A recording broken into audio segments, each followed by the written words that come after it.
Thank you for coming, for making time to attend this very important event. Camp, gracias por traer tanta gente. Students, thank you for making time in your evening. I know that it's an exhausting day for you. You've been in classes, so you're really appreciated. We're trying to do a revolution. We've normalized very unfair, unhealthy ways of living, where we live in the most powerful nation, in the most powerful state, the richest state, that produces 50% of the food for the nation. And it's just like 1% of the workforce who does this, who's able to feed the state, make the state the richest state in the nation, and produce 50% of the food for the nation, and yet our gente remains historically abajo, marginalized. And historically, not because they're immigrant, even before we were immigrant, when we were indígena, we were seen as lesser, and we're segregated into devalued work jobs. It has continued. Prior to the 60s, it didn't make a difference whether you're legal or not. Your race, your nationality, your language, determined your status in society. That changed through struggles in the 60s and before that. That changed. And so, thank you for coming to this event. I'm about to start. I'm just waiting for, ya está. Aggie, are you there somewhere? Okay, let me start my little intro. This was just coming from the heart. Viniendo del corazón. Aquí les va. On behalf of the Center on Race, Immigration, and Social Justice, I welcome you to today's program, screening of Cómo Vivimos by Aggie Ebrehami Basas, in the panel of farmworker migrant housing in California, in the limits of U.S. citizenship. In the month of Thanksgiving, when family and friends get together to celebrate life and food, we want to acknowledge this land where we stand as the home of the Miwok, the Maidu, and the Nisenan people. We honor their struggle for a better future in a world that has been impacted by colonial violence, that has stolen, exploited, and destroyed human lives and environments. Through this program today, we embrace cultures that support a healthier and more just world aligned with the values and practices that allowed indigenous people to thrive for thousands of years. In solidarity with indigenous people across the Americas and globe, we hope today's program provides you knowledge and motivation to work for social and environmental justice. First, I thank those who contributed to producing this event: Aggie, Lauren Ornelas, Ana Gutierrez, Nisar Yosef, co-sponsors College Assistance Migrant Program, and university support from the Provost Office, Carlos Nevares, Jose Munguia, Susan Polnaski, and Deborah Hunt. We are honored and grateful to have the participants that we have today. In the first part, Aggie Ebrehami Basas, filmmaker, will present and screen her film Así Vivimos, How We Live. In the second part, at 7:30, a panel moderated by Lauren Ornelas, gracias Lauren, will discuss their advocacy work for farm worker families and their insights about the 50-mile state regulation that disrupts a sense of community and fragments their children's education. In the conclusion, there will be an opportunity for camp students and representative for the HCD office, Pablo Espinosa, to share their insights and hopes for a better future for farm worker families. So, muchísimas gracias for being here. Muchísimas gracias. Aggie, ¿lista? Ok, pues, bienvenida, Aggie. Aplauso, Aggie. Gracias. Thank you so much. Thank you, Dr. Barajas. Thank you, everyone, for being here. I will keep this very brief. It's a real privilege for me to be here sharing this film with y'all. I want to thank the Center for Race, Immigration, and Social Justice for hosting me. When I first met Dr. Barajas and Elvia, Dr. Ramirez, in 2013, 2014, through immigrant rights organizer Luis Magaña, this center was just an idea that they had. So to see it grow into this incredible space where so much thought-provoking conversation is happening and real dialogue and community building. It's a real gift for the university. I travel to a lot of universities, so I hope you know how special it is to have this space here and take advantage of it and the center and all of the center's offerings. So thank you so much for hosting me. Thank you to all the students who I met with today and who asked thought-provoking questions about the film. The film Como Vivimos, or How We Live, takes place in one of California's 24 migrant family housing centers. This is a sort of underrepresented, underreported housing option for farm working families, and it has a lot of advantages and some disadvantages. Beyond being a call to action, this film is a call to ask ourselves some questions about the kinds of systems that we create for one another, the ways that we treat one another, and how we live, both in terms of how we live from the land and whose labor allows us to live from the land, and how we give back to those whose labor allow us to live through our food systems. And most of all, the film is a tribute to the families who invited me into their lives, and I hope that first and foremost you see it that way, as a testament to their work and their beautiful hearts and their strength of building community. I'm looking forward to the conversation afterwards, and really appreciate y'all giving your time on a Monday, Tuesday evening towards the end of the semester. And thanks to all of the folks who are working the event tonight. Thank you to the camera crew, the folks who are doing the streaming. Thanks to everyone for being here. Thank you.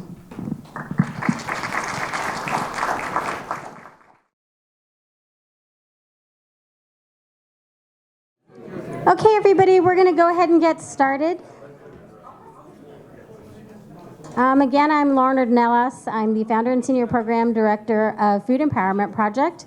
And Dr. Barajas and I will be kind of moderating this panel. And again, thanks to them and the center for organizing this event.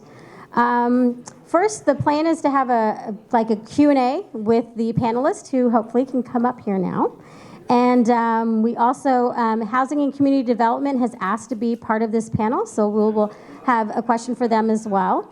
So yeah, if the panelists can come up, Jose, Luis, Dr. Lopez, sorry, and Pablo, y'all can come up here and take a seat. So we'll have the panel first. Jacob? Yeah, all the panelists come up. So we'll have the questions, and then afterwards we're going to have some of the students from the camp program come up, and we'll talk about what camp is. And so we're just going to ask each of the panelists. Wait, I'm missing Luis. Jose, Aggie's coming up too. All right.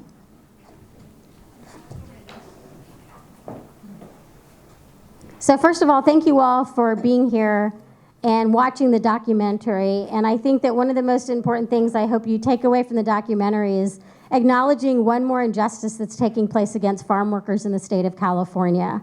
Again, farm workers feed, unless you grow all of your own food, you have a farm worker to thank for everything that you eat. And to everybody who's here, who's a farm worker or their parents are farm workers, a sincere thank you to everything they've done and everything they've sacrificed to feed so many people, not only in California, but people around the United States, and help keep this economy going, even at the adverse impacts that it has on themselves and their families.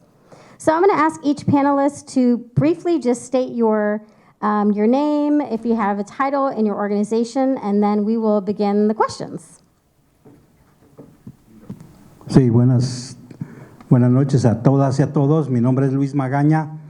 Yo vengo del Condado San Joaquín, en la región donde se llevó a cabo la filmación del documental, y represento una organización de ayuda mutua de trabajadores agrícolas, jornaleros agrícolas, ya por varios años.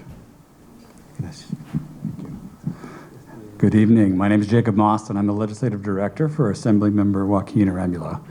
And I'm happy to be here. I wish he were here, he would be much more eloquent and speak in much more depth about this issue specifically. But I am very flattered to be on this panel, and I look forward to hearing everybody talk. Good evening, everybody. Thank you so much for coming. I know it's later for some of you than usual, but I'm Dr. Ann Lopez. I have a PhD in environmental science, and I'm also the director of Center for Farmworker Families. El estudiante primero. Muchas gracias, buenas noches a todos. Soy José Modesto, soy maestro de elementary school teacher. I'm an elementary school teacher. Tengo mi credencial en multiple subject y una maestría en curriculums and instruction. Yo soy Pablo Espinosa, soy el Deputy Director of Communications at the Housing and Community Development. I'm brand new at my job. This is my 5th week. I did work in the legislature, with Dr. Arambula and his father for a long time. And before that, I was one of those reporters with Univision, 19, that would show up to cover some stories. So thank you for allowing me to be here. Okay, so I'm going to start with the first question, which is directed to Jose. Does anybody recognize Jose from the film?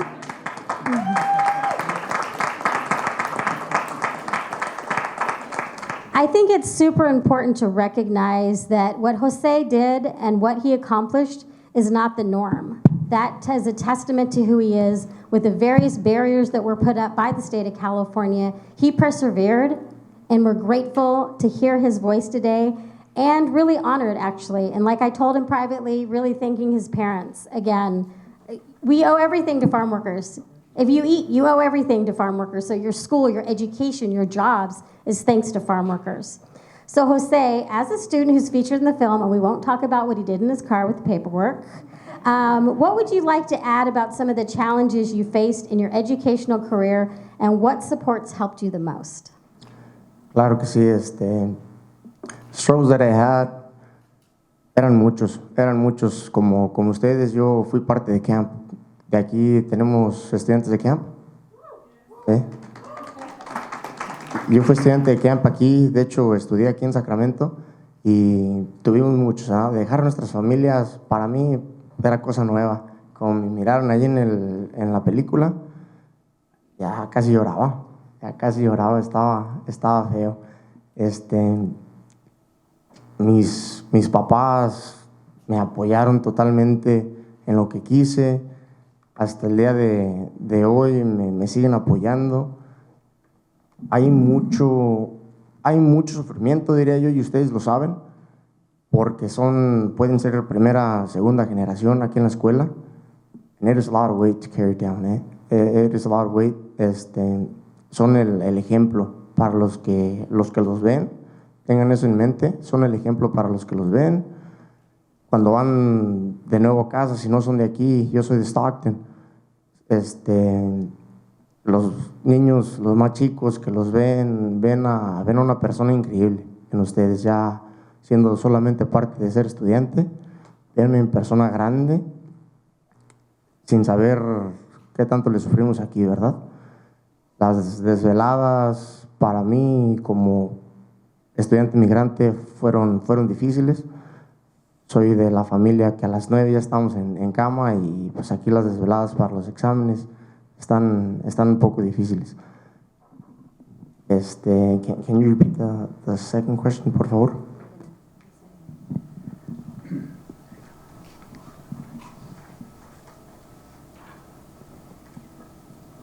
Aggie's directing us still? Growing up, lo voy a decir en inglés, growing up as a migrant student was hard. It's hard. It's hard staying up at night. I'm from one of those families that usually by 9 they're all asleep, and staying here until 2, 3 in the morning, doing homeworks, studying for exams was a big deal for me. Struggles in high school. Well, coming back my first year, as you were seeing there in the video and the film, it's hard. It's hard. My family was away. I came back.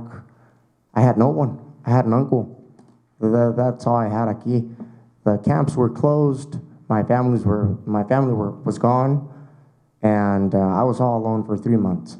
My dad deposited me fulanito dinero, a certain amount of money, and that's all you have. Like, keep saving, try to save as most as you can, because that's all you're going to get.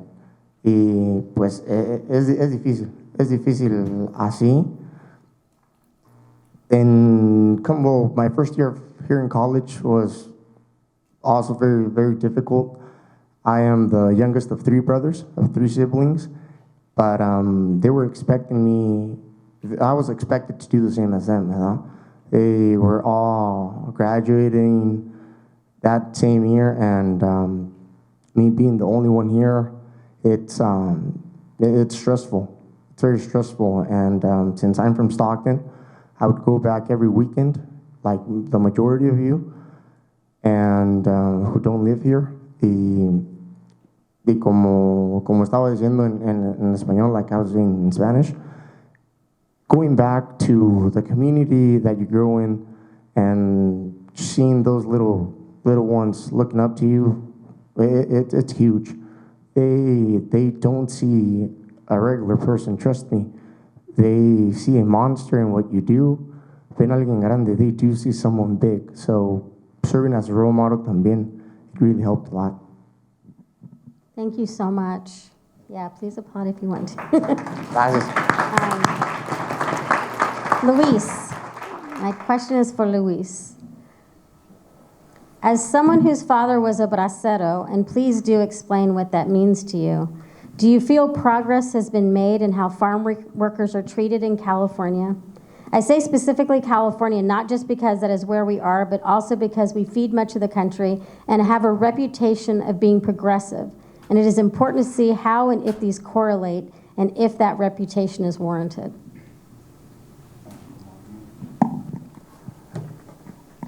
Como testimonio, la primera vez que yo llegué a este país fue en el 70, después de que mi padre se legalizó de un programa bracero y llegamos a vivir a los campos migrantes. Era como la continuación de ese programa que trajo 5 millones. Y la primera vez que yo llegué al consulado americano, me dijo, ¿por qué quieres ir a Estados Unidos? Y yo en la Embajada de México, ante esa persona anglosajona, le dije, a estudiar. Y con mi hermano, que éramos los que nos faltaban de legalizar, llegamos a los campos y vi las caras de los que eran braceros viviendo con sus familias en ese campo. No, pero no era igual.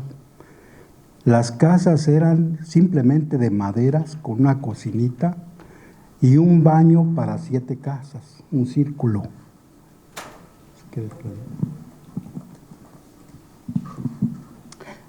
As a testament, the first time I came to this country was in the 1970s, after my father became bracero, a program that brought almost 5 million migrant workers to California. The first time I came, I walked into the U.S. consulate. I was asked why I wanted to go to the U.S. I replied, to study. With my brother next to me, as he was the one left to be legalized. When I arrived to the fields where all the other farm workers were living and working, I realized nobody was the same. The living conditions were not just like others. Que vivían en los labor camps. They were living in the labor camps. Las casas que eran de pura madera, muy simples. The homes were made out of wood, very simple for the conditions. Habían 5 viviendas de estas para un solo baño. There were 5 homes, just one restroom for 5 families in the camp. Es en los 70s. In the 1970s. Nosotros a la escuela, Golden Gate, Manteca. We went to school to Golden Gate in Manteca. Y ojo, aquí, en esta escuela, And in this fue school donde nació mi espíritu, no para una carrera, is where my spirit was born, not for pero a para career, un servicio que todavía sigo dando desde entonces but for a a la service that I comunidad continued to give to the community de los trabajadores del campo. of farm workers. ¿Por qué? Porque Why? fue la primera organización que formé Because it was the first organization I built por la discriminación que había ahí en esa because of the escuela. discrimination that I seen. No era como los niños que ahorita vimos en el campo, It como was not like the kids that we saw in the nosotros fields today. nos juntábamos 7 We would gather around porque 7 nos golpeaban. No teníamos voz en la escuela. because they will beat us up, but we had no voice in school. Y le dije, hay que organizarnos. We had to organize Niños y niñas de los campos Boys and girls from en camps. esa escuela, in that school, porque nos entrábamos al baño, se entraban Because más we'll ellos go y to the nos restroom. hacían llorar, nos golpeaban. and they will beat us up.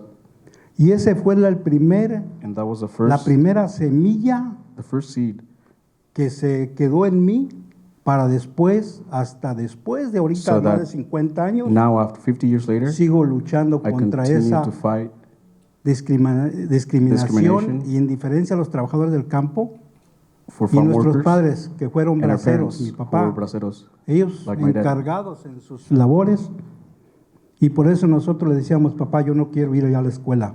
I would Porque tell my tienes dad, I que ir don't a wanna la go to school escuela. anymore. No, But they didn't want, me I wanna tapas go de to las school. matas del tomate si viene el inspector, pero yo no He quiero, would no prefer to queremos ir a hide la in the escuela, tomato plants porque instead of going to mirábamos school. el bullying que había, There was a lot of los bullying, golpes, y preferíamos Beat ir a up. trabajar al campo. and we would prefer to go work in the camps. Por eso in cuando the se fields. cerraban los campos, cuando se cerraban las casas de los campos, When they will close the farm worker nos daba un gusto, camps, we were happy. porque si no estábamos en el field regresábamos al lugar donde habíamos nacido. That we will go back home to where we were born. ¿Cuál? Sí, puedo. Ajá. Sí. En los centros, gracias, en los centros migrantes de familias, In the migrant centers with the families, nos sentíamos como en comunidad, como se dijo we en el would feel like in a documental, community, pero aislados. but isolated. Si teníamos, los que eran felices tenían una bicicleta, Those who were happy would have one bike. la compartíamos en We otros will niños. share it with other kids. Y pocas casas tenían un televisor blanco y negro, A few homes will have a black and white que television, íbamos con el otro, la otra casa, and we'll go to the other home. y lo único que salíamos era una tienda que se llamaba Peter's Market, And we will only caminando go to this store called Pierce Market, en walking grupos. in groups. No había capilla. There was no church at the time. La influencia del manager o el campero, el administrador, era muy The poderosa. influence of the management or the camper at the time En ese was tiempo so strong at the time. era la semejanza del capataz del mayordomo en los campos, con poder. Entonces esa imagen de ese personaje parecido al capataz de los campos nos hacía ver, en mi caso, como este país que yo vine a estudiar, que hay justice for all, ¿dónde está? En mí mismo sufrí esa rebelión y luché hasta estos días, ya en otro nivel. Por eso cuando miré al funcionario del Departamento de Vivienda, que estaba allí, muy déspota, ¿no vieron cómo en la filmación llega como...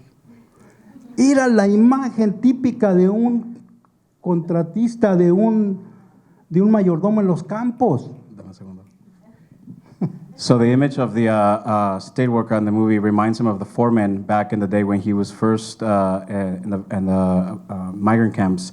That strong hand, almost very discriminatory against families, farm working families in the camps, and that image in the movie reminded him and took him back to that instance when he was younger. ¿Qué es lo que ha cambiado? 50 años ahora, hay mejores What viviendas, has changed? There's better homes.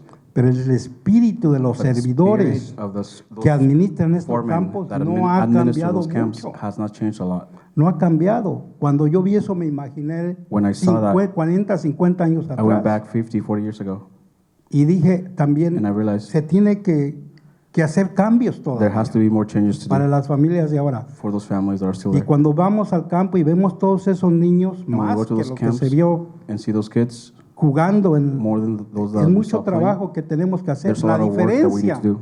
The la difference diferencia es que esos niños ya son nacidos is that aquí. those kids Nosotros are born éramos, here. We were veníamos not born here. hijos de We were braceros, coming- no nacidos en México. born in Mexico. Y que no les parece esa injusticia, hay mucho que hacer todavía. There's still a lot to do, a lot of work to do.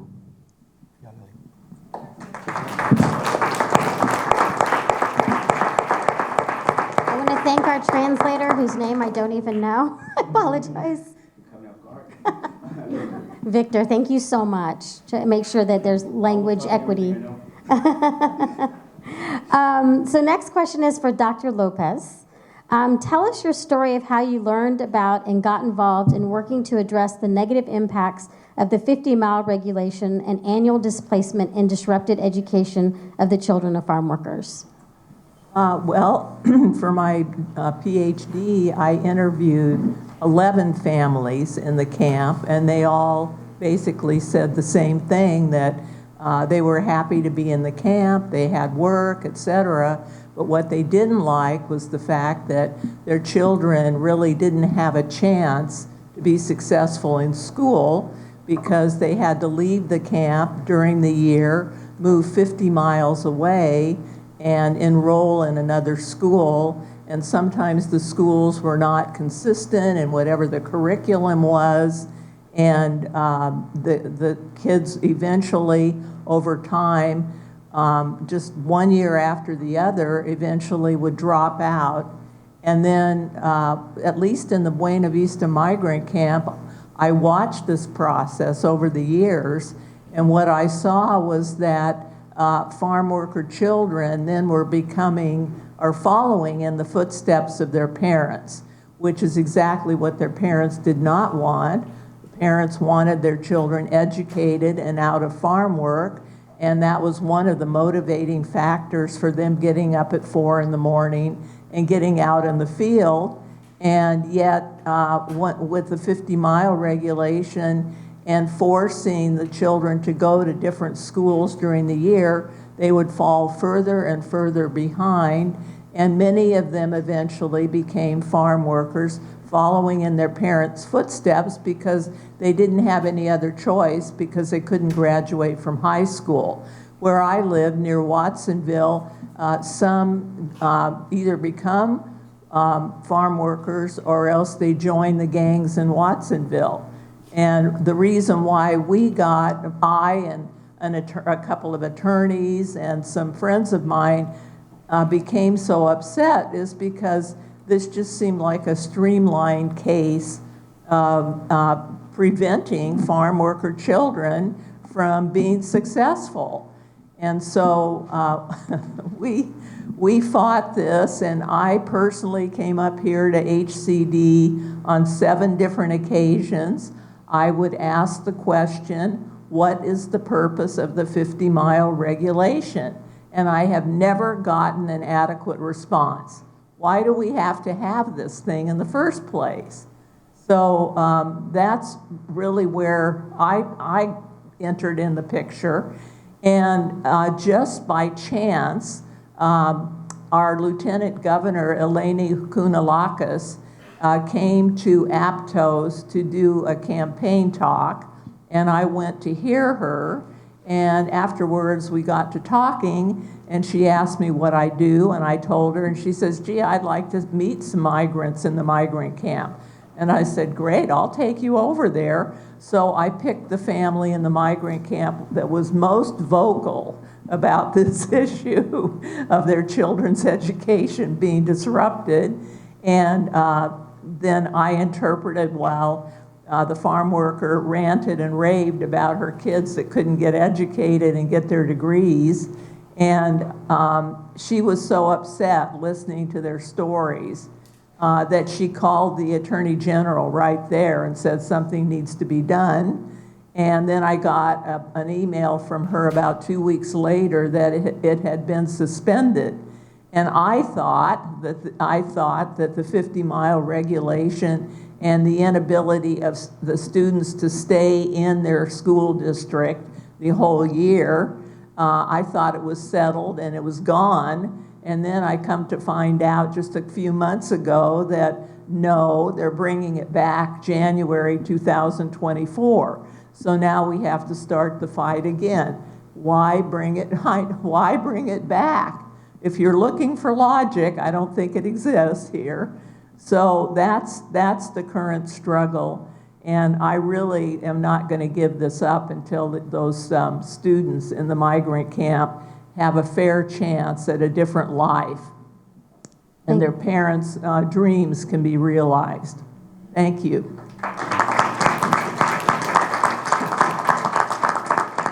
Thank you, Dr. Lopez, and thank you for being the one who educated me to get started in working with you on this issue. I wanted to thank Pablo Espinoza for joining us this evening from HCD, Housing and Community Development. We know you have to leave early. So just had a quick question for you. What is Housing and Community Development doing to ensure that the children of farm workers do not have their education interrupted due to the 50-mile regulation? Well, muchísimas gracias. Thank you so much. First of all, before I get to that question, let me speak also as a flawed human being, right? I always tell, I have a 25-year-old and a 7-year-old, and I always tell, them that, we're all flawed, right? Nobody's perfect. So, first of all, I am so happy that you're sitting here, because I was really sad when I saw that you're looking at those drawings with the names of those children, because those are the drawings that my 7-year-old does now. And I know my 25-year-old also has still his dreams, and to have you sitting there, a testament to what we're all capable of. So thank you for being an inspiration to this father who still has dreams for their children. I came from Ecuador, certainly didn't have to sacrifice the way many of your parents have. But going to school here was difficult, and I am so proud that I made a living doing the news in English at first.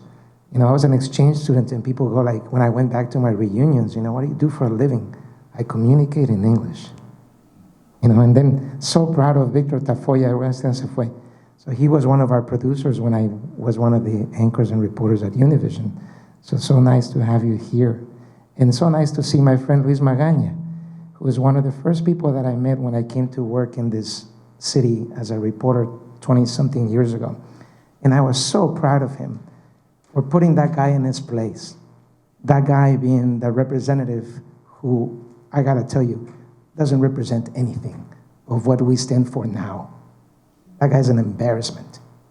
Is an embarrassment not just to the government that is supposed to be of the people, for the people, and by the people. It is an embarrassment to his parents. And Luis, so proud of you for putting him on his place. I think that is the kind of work that community organizers such as Luis Magaña and Dr. Ana Lopez are doing, and I'm grateful for that, because you guys are agents of change. If the voices are not raised, change doesn't happen. And I'll be really brief, but you guys should be really proud also of somebody else that is sitting here quietly, because he's just a very quiet but very strong person. It's Julio Lamas. And Julio, if you don't mind, stand up for just 1 second. So Julio Lamas is now the replacement of that brute that you guys saw in that video. That guy used to be the manager of the Office of Migrant Services. He hasn't been with the department for a long time. Again, I've only been there for 6 weeks. But I've gotten to know Julio, whose parents were farm workers. So there's a different dynamic. Lindy Scuggs, am I pronouncing the name right? Suggs, sorry. She's the chief of the Office of Migrant Services. The director of the department is un señor oaxaqueño. Se llama Gustavo Velázquez. Y desde que llegué yo hace 5 semanas, toda la comunicación que existe con los medios de prensa, que lamentablemente mis ex colegas de Univisión ya no tienen noticiero de fin de semana, y eso es un problema porque no hay suficiente información para personas como era mi papá, que en paz descanse, que dependían, they depended on the journalist that can deliver the news in Spanish to be informed and to be able to participate, because participation is what brings change. In terms of the question of what is the state doing, I think the state... What specifically the Housing and Community Development is doing. The Housing and Community Development is working, I believe, to not only have empathy, which that's where everything begins. If you're not shocked by a situation that shouldn't continue, then you're not understanding. I think first you have to understand. First you have to be a human being and have empathy. So that exists. We shared with my good friend and former colleague, Matthew Miranda from the Sacramento Bee, who's right there, and with his colleague, Lindsay Holden, who are kind enough to be doing a series of reports and follow-ups in the migrant centers. And if you don't mind, there are 3 things that are new. First of all, one is the migrant centers, and there's another one, it's called the Joe Cerna program, which has existed for quite a long time. The difference now is that it's on steroids, because although I did like Governor Jerry Brown, he didn't believe that this issue of housing crisis was something that was in the realm of the state government, that it was more for local governments to figure it out. And we've, quite frankly, I've seen now that that's not the case. The Newsom administration has brought a different perspective on that. So specifically now, we're going to ensure that the migrant center operators are communicating with the residents of the migrant centers about the existing opportunities within the Joe Cerna program for multi-housing availability, for permanent housing, for housing on their own. Is that going to be in English and in Spanish? Because I know that there was difficulties before Oh, communicating absolutamente, both tiene ways. que ser de esa manera. Okay. ¿Y sabes qué? Me gustaría, y si alguien está grabando, que le digan a estaciones de televisión como Univisión y Telemundo que no lo podemos hacer sin ellos. Nosotros ya nos estamos comunicando en español a través de nuestros canales de comunicación con la voz del director en español. And I would love it if there will be more reporters like Matthew Miranda and Lindsay Holden that are coming over to ask us questions in Spanish, the way Luis lo hacíamos a menudo antes. Lamentablemente no está pasando. Pero nosotros no estamos esperando a que alguien lo haga, estamos asumiendo nuestra responsabilidad y nuestro deber, como decía Luis, de servidores públicos, de informar a la comunidad dentro de lo que podemos, no solamente en inglés y en español también. HCD tiene 138 proyectos bajo este programa de CERNA que han creado 6,300 unidades. Ahora, no es suficiente, pero se va poco a poco. Y ahora, como parte de se está creando 56 nuevos proyectos con 3,500 nuevas unidades, y esto va a ser un requisito ahora para que los programas de CERNA se comuniquen no solamente con información sobre las casas que existen al momento dentro de este programa de CERNA, pero que también informen de las casas que van a venir. Porque la realidad es que hay tanta demanda que van a entrar en un waiting list. Pero si no se enteran de que existe un universo ahí, pues cómo van a poder salir adelante. Are you gonna, could you share that in English as well? I can. So you guys want me to just read it in English? If Okay. you do both, that's great. So there's two things at first, right? Opportunities within existing Joe Cerna Junior projects. HCD currently has 138 Cerna projects with 6,300 units that are reserved for farm workers that are currently in operation. Now, I'll paraphrase here. It's great that they exist, and we have to make sure that the residents of the migrant centers are informed and are aware of that universe and that exists. That's not going to be enough, but there's more coming. So as part of their marketing plan, they're going to be required, the teams that are developing the Joe Cerna projects in the future, that as part of their marketing and management plans, the department will be issuing a notice to the developers and the project owners requiring that they include outreach to the OMS centers and their residents as part of their marketing and management plans. They need to know so they can at least have an opportunity at benefiting from those resources and that investment. And in addition to that, there's going to be actually a change to the CERNA program guidelines. HCD is in the process of revising, as we speak, the CERNA guidelines for the next funding round, which is anticipated for May of next year. The new guidelines will specifically require an outreach to the OMS centers and other migrant farm worker projects as a required component of every single project's marketing plan to ensure opportunities for year-round housing and effectively market it to migrant farm workers and their families. So that's not enough, but I hope it's a glimmer of hope, and that lets you know that there are people that are listening.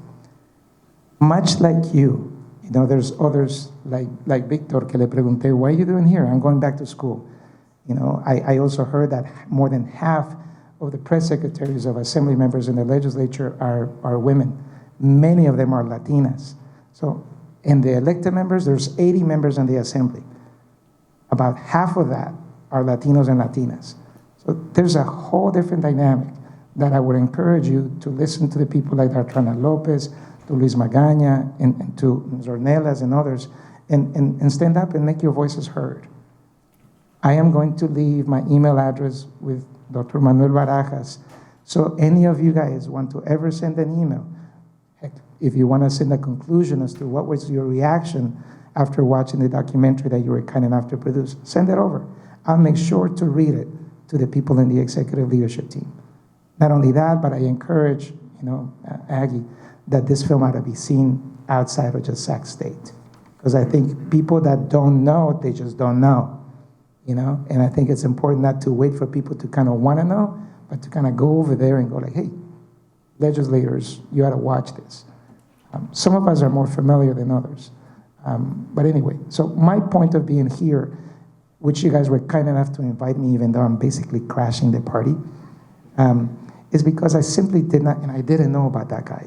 And I am so grateful that I insisted about coming, because that's not the image.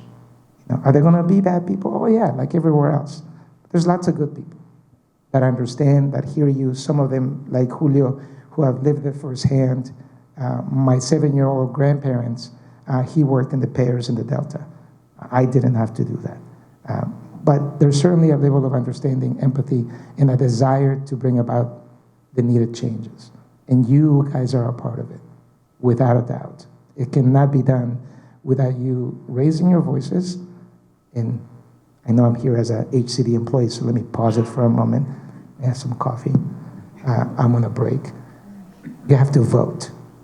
Oftentimes, gosh, si es que desde que Víctor y yo estamos en Univisión, que el gigante dormido, the sleeping giant, well, when is it going to wake up?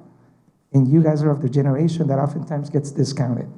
Again, my son is his age, 25. I think he's got power, and he wants to use it. Go use it in the ballot box. Call your members. Send emails to people like myself that are saying, bring it on. I'll pass it over. We're going to make a difference. Give us a little bit of time. Thank you, Pablo. And I will just ask this. We have raised our voices with HCD many, many, many times. To that point. All I'm going to ask you to do is answer us back. To that point, I mentioned to you in our little get-together before we came here, I did see that video where it was Dr. Lopez and it was yourself at HCD. And I felt your pain, as I mentioned to you. That's all I'm saying. Like, just we want to hear our voices, but let's make sure we hear back. Otherwise, we'll be protesting in front of there again. I think the fact that I'm here speaks volumes. We're looking forward to it. Yep. Okay, thank you. We know you have to leave, but thank you for being here.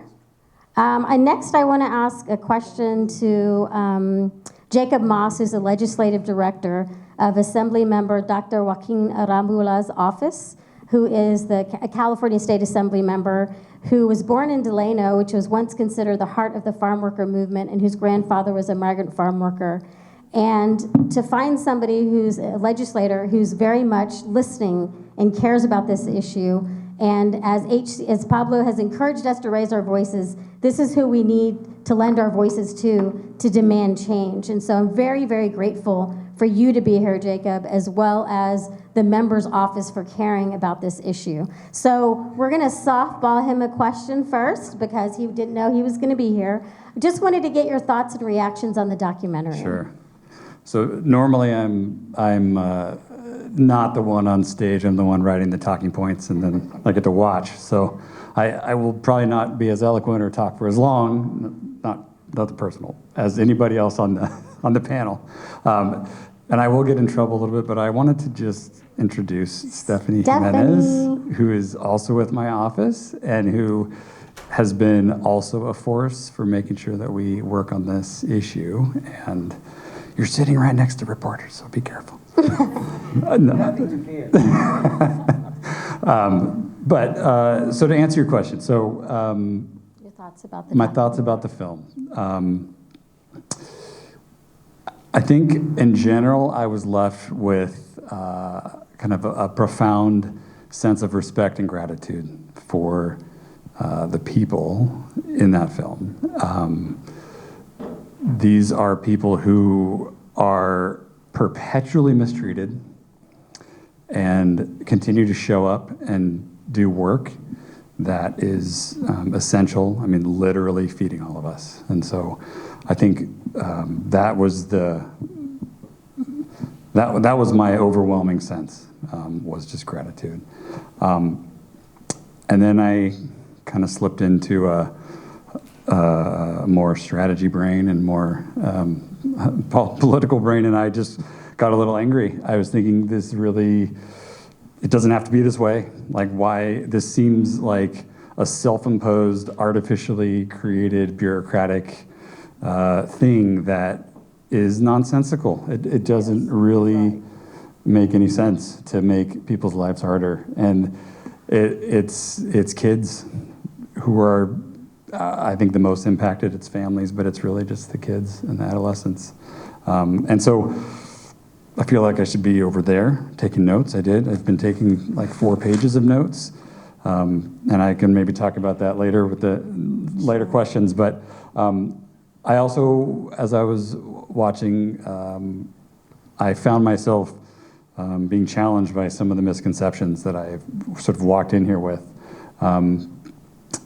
Words in statute or in a program on a website, like migratory farm worker or migrant centers or camps, those words don't sound the same. They don't, in my mind, when I hear that, I don't think of homes. And so I was watching this movie and I realized that I was totally wrong, that these are people's homes. And to be, I was really stunned by the fact that not only these people's homes, but the people come back to the same place year after year, 19, 20 years. Yes, 30. And we're just like kicking them out for a few months. For the hell of it? I mean, for what, right? Because 20 years ago it made sense, or you could just be more racist. I don't know, one of the two. You know, to see the care of the homes, the plants, the flowers, the impact, the senselessness of this. And then I was thinking, okay, so if we're gonna do something, and you know, for the record, fully publicly, my boss has committed, we're introducing legislation next year, full stop, to try to fix this.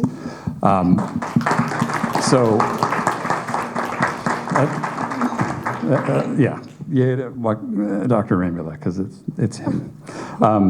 Whose grandfather was a migrant farm worker. Yes. So then I started thinking, okay, so this is an hour-long movie, hour and a half long movie. We need 119 more votes. Not really that many, but how do we compress all of this down into sound bites so politicians with short attention spans can kind of grok what it is that you had to say here, right? So that's what a lot of my notes are about. How is it that we navigate this through the process? So I'll talk about process in a little bit, but I think in closing, a thought occurred to me at some point. There was a shot, and I don't know if this was intended or not. If you like it, take credit.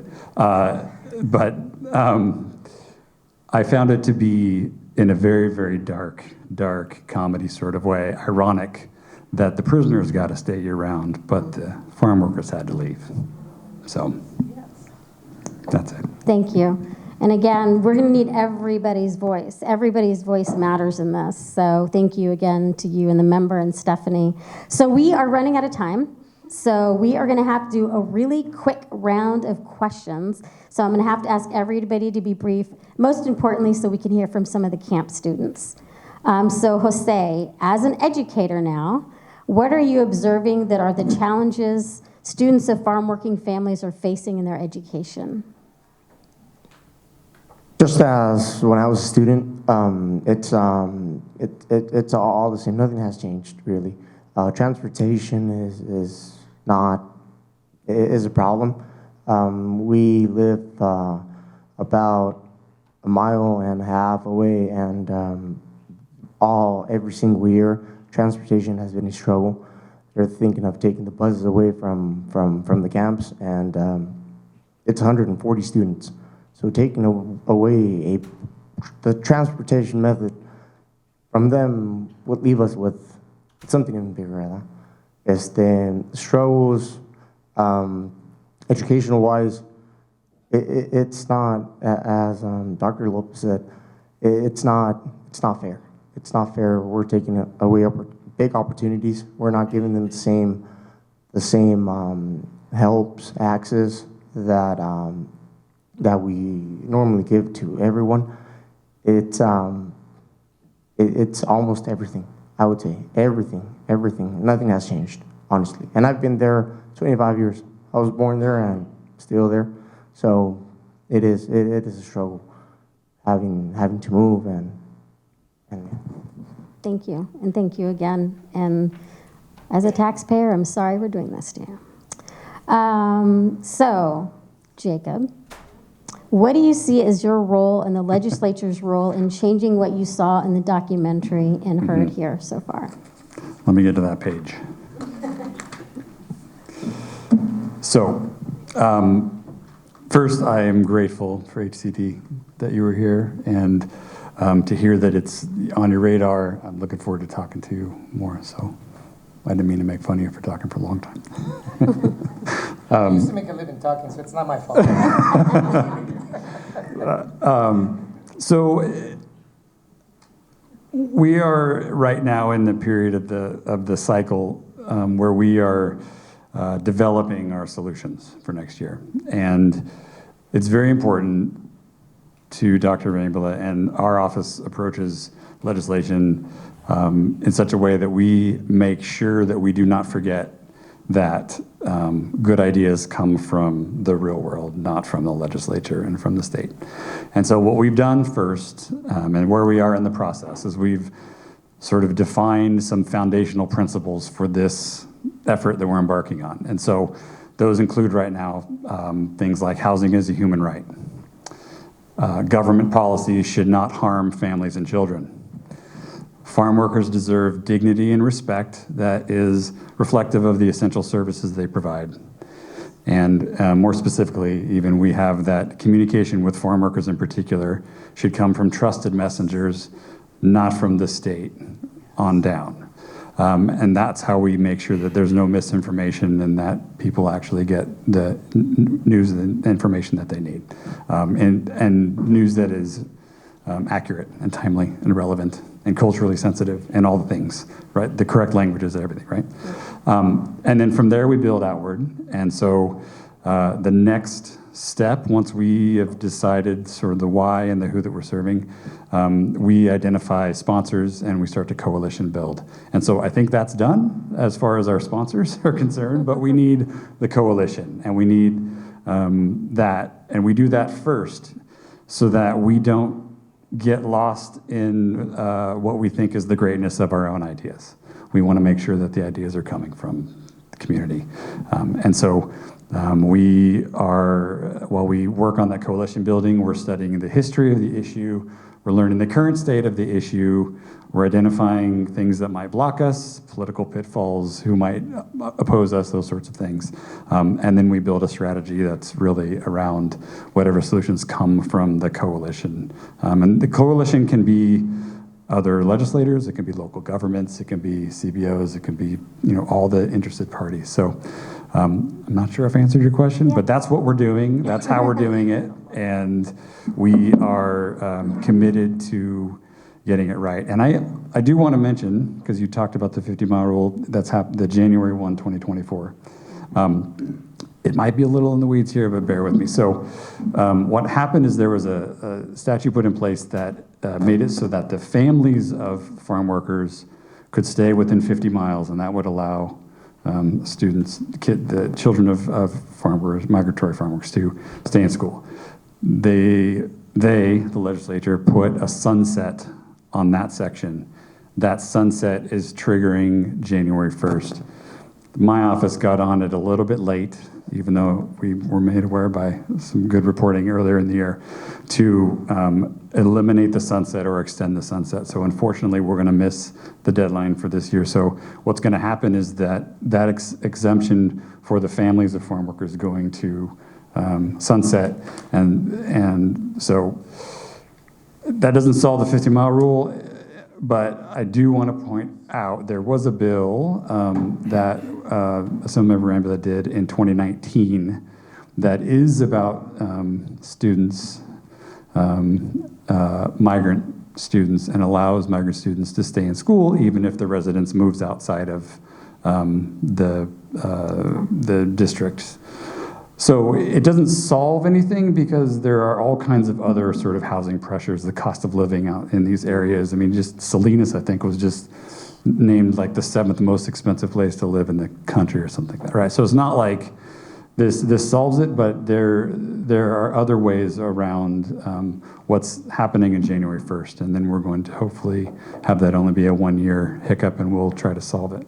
Thank you. Can I add to that really quick? Actually, Just really quick, it's related to that. So even though it is going to expire on January 1st, because the applications, and correct me if I get this right, the applications were put in already, so the families will be able to stay through this next harvesting season because technically they're putting the applications now. So, which gives the legislature a little bit of time also to work on the new one. and each harvesting deadline is different for each location, though. So we have 2 more questions, but I'm wondering if we should just bring up the camp students. Okay. Yeah.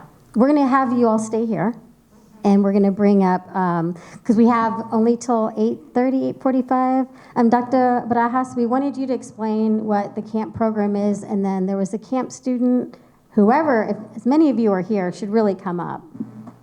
Okay. Lilia, can you let her go? Okay. Okay. Tell us what camp, yes, and then introduce our student. And anyone else wants to talk? Okay, we should quiz Jose and see if he knows what the camp program is. Just kidding. Good afternoon, everyone. My name is Lilia Contreras, and I serve as a program coordinator for the camp program here at Sac State. Camp is the College Assisted Migrant Program. It's a federally grant-funded program that we apply on a grant cycle every 5 years that serves students from migrant and found working background.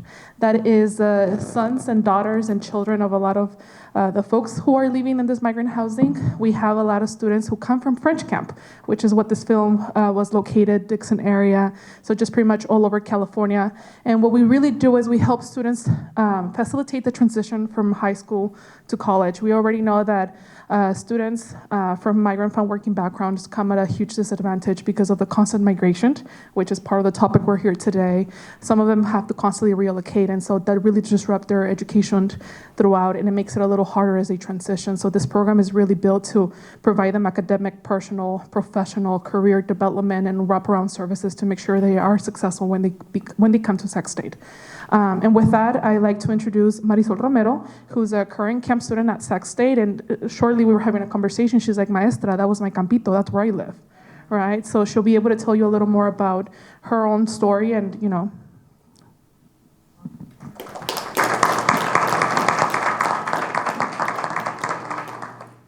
Okay, so yeah, my name is Marisol Romero. The film was actually from where I live. That's Camp 2. That's the whole story. I actually remember when the people who were, I actually remember the camera people were when they were filming, because this was a long time ago. And I remember like my cousin Panchito. He was like, he made it a game. Like he told us like, avoid the cameras. Like don't let them film you. And like we just made it a game. And it was fun. I remember that. But yeah, it was growing up in the camps. Like it's a whole thing. It's stressful, especially with school, because of that, I missed 9 months of high school, and that was not easy, because that's 9 months of school you didn't go to, and I had to take summer classes. I had to stay my final year, because if I didn't, I wouldn't graduate. And looking back on it now, it wasn't a situation where I could fail a class and be like, I failed. I couldn't afford to fail any of them, because looking back on it, I graduated barely with like the exact amount of credits. So I couldn't, failing was not an option. And going a little bit further back with elementary school. For the school everyone in the camp usually goes to it's French Camp Elementary. I didn't graduate there because I was overflowed. The rules as we grew up, the schools would change the rules, and now the students that would leave to Mexico because the camps were closing, their spots would not be saved. So when you came back, you had to go to a different school. And they weren't great. There's a reason we go to French Camp, and there's a reason we go to East Union, and even for East Union as well, with the whole like mile thing, if you already, how it went is like this. If you had, for parents, if you had a child or several children who were going to school already, with the whole paperwork you had to do, then you would probably be fine and you would be able to stay. But to those who didn't have a child there, then the paper would come back and they said, like, sorry, you got rejected. So now their children are not going to be able to go to East Union. They're going to have to go to a different school. And again, that's not great. There's a reason we go to East Union. So it's not going to be easy for newer, like younger children growing up, like, because yeah, the film mentioned or talked about how rules are being added, how they want to change things, how they're trying to get us out, how they're trying to minimize or make it harder for us, and for what?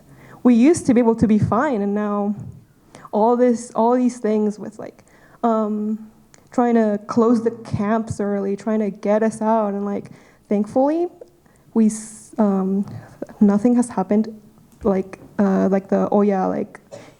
camps closing, we only have 15 days, like that hasn't happened. It's still December 15th, or we're still fine with that, and I'm hoping it still stays like that.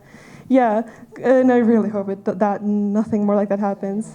Yeah, I will, because we really can't afford to get hotels or like apartments, because that's like $1,000, and we don't make that much.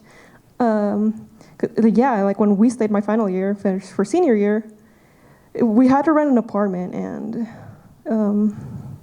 that was over $1,000, and it was for 3 months, and that was like a lot of money that we had saved for other things that we had to use for that, and not easy. My mom would always be complaining about it, and it's like, can't really do anything about it.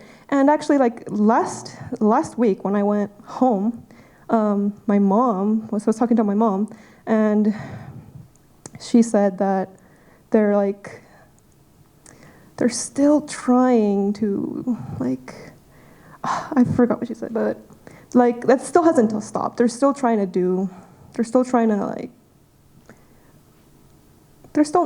Conditions are still not great, the stuff's still not great, but what can you do? I do mean, if it's happening again, let me know, because it's not supposed to happen.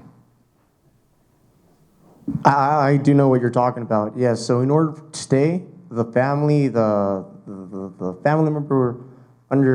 who's the house is under of has to give a letter from the working company that they work for, or the agricultural jefe, como se dice. They do have to ask for a paper that they're working in the fields. If it doesn't happen by October, I don't know exactly the date, they'll get kicked out. Yeah. And it already happened with several families there, so they're kicking out families before December the 15th, and actually they want that letter to go away. That's where it's heading. That is true. And the danger, though, as you guys were looking to legislation, is that the migrant centers do provide a service for some others that do need it, and we have to be very, very, very careful that as we try to fix something that needs some fixing, that a service that is valuable and it is the only subsidized program in the state doesn't disappear either. So we got to be very careful. So, yeah, thank you for listening.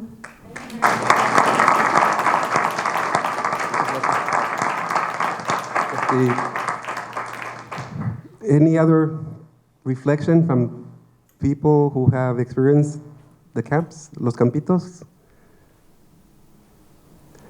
No tengan miedo. Don't be afraid. You'll get extra credit. No. Ándele, you know. Okay. Oh, you can't have extra credit? No. I won't have any extra credit, but I was talking to, I'm sorry, se me olvidó tu nombre, Jose, I'm sorry. I was reflecting back on back in the early 90s, 90, 91, 92, when I first came to the States, and my parents had to migrate from Bakersfield to Sacramento back and forth by the season work in the cotton fields in Bakersfield for a season, then come back to Sacramento to work in Woodland, in the almonds, walnuts, or in Rio Vista where the grapes were. And it makes me think about how normal life is during that process, and we don't realize the situation that we live in and the system that we are in, the system that we're funneled into, where we might be captured into this bubble that if we don't realize and we don't push through, like many of us have done it, we get stuck there. And our families are so used to, I think you've seen in the movie where they'll tell the foreman, yeah, this is going to be ready tomorrow. I remember one time my dad said, aprendemos a obedecer, aprendemos a seguir las reglas, aprendemos a hacer lo que nos dicen que tengamos que hacer para estar bien. But following those rules a lot of times leads us to continue being oppressed. So being aware and being self-aware of the situation that we live in and seeing from outside, it's very, very critical, especially right now in, at a university level, to understand where our parents come from, where our great-grandparents come from, our grandparents come from, and the struggles they faced, so that we or the next generation doesn't face the same situation, but at the same time, be aware that there's still families out there facing those same situations. Gracias, Victor. Thank you. Anyone else? Okay. Yes, gracias. What's your name? Hi everyone, my name is Diego. I am an immigrant from Mexico City, and my first job here in the United States was actually picking cherries in the summer 2010. And so I want to say thank you to Aggie for your documentary. I think Jose, hearing from you is really, really inspiring. And I would like to share a poem that I wrote a while ago. And the poem is called "Blessed Are the Farm Workers' Hands." It goes something like this. Sorry, catch my breath. Your hands know the land better than many of us ever could. Its needs, its desires, its relation to both sunrise and sunset, its relation to both seen and unseen. Your wrists wipe the sweat off your face as your name gets whispered by the branches. You sense the meaning of weight, thirst, and seasonal suffocation. You know the meaning of many and few. And despite the splinters on your heart, you keep going across the landscape like a mother caring for her children, like a daughter longing for her supper. Blessed are your hands, for they bring crops into our tables. Blessed be your lineage and all the fruits of your labor.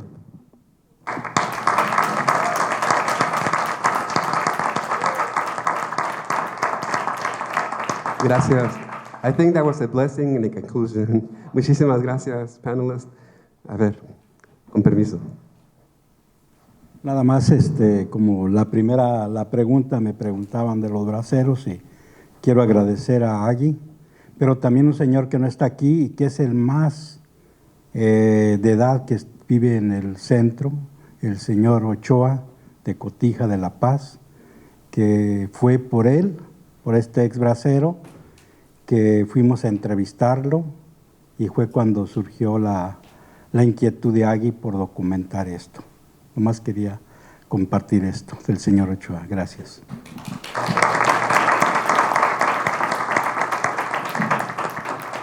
He wanted to thank Mr. Ochoa for taking the time to, he's from El Centro. If you guys don't know, El Centro is right on the border between Mexico and Mexicali. No, el centro. Oh, Valle Central. No, desde el Valle, el centro para familias migrantes. El Centro para, sorry. From the Migrant Center, not El Central City, okay? So he wants to thank El Señor Ochoa for bringing up, the idea of interviewing or doing a profile of this ex bracero that they interview, and thank him since he's not here tonight. Gracias, Victor. Thank you, everyone. Muchísimas gracias. Thank you for sharing your insights. Que pasen buenas noches. Don't, go and see if there's more pizza. Que no se desperdicie. Have a good night. Thank you, everyone, for coming. Gracias.